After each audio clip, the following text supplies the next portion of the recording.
கழுத்தறுக்கிற கடனால அவமானப்பட்டு சாகர நிலைமையில இருக்கீங்களா? வைகாசி முதல் நாள் முருகனுக்கு இந்த 10 ரூபாய் வைக்க மறக்காதீங்க.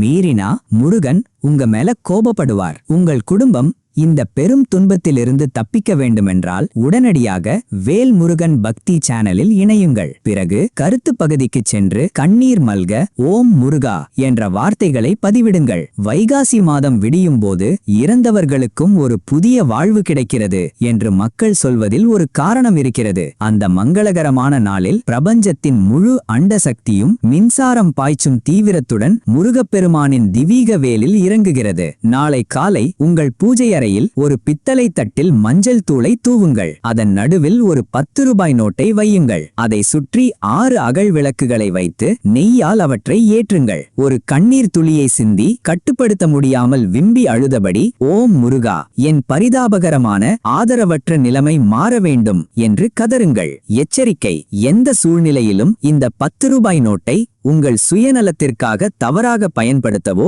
அல்லது வேறு யாருக்காகவும் செலவழிக்க கூடாது. இந்த குறிப்பிட்ட நோட்டை நேரடியாக முருகன் கோவில் உண்டியலில் போட வேண்டும். இதை செய்ய தவறினால் முருகப்பெருமான் உங்களை என்றும் மன்னிக்க மாட்டார். பாருங்கள், இந்த சடங்கை செய்த 7 நாட்களுக்குள் உங்கள் வாழ்க்கை, உங்கள் விதியே முற்றிலுமாக நொறுக்கப்பட்டு மீண்டும் எழுதப்படும். இந்த சடங்கை செய்து உன் துன்பத்தின் சங்கிலிகளை உடைக்க தேவையான தைரியத்தை நீ வரவழைத்துக் கொள்வாயா? கருத்துக்களில் எங்களுக்கு தெரியப்படுத்துங்கள். அரோஹாரா.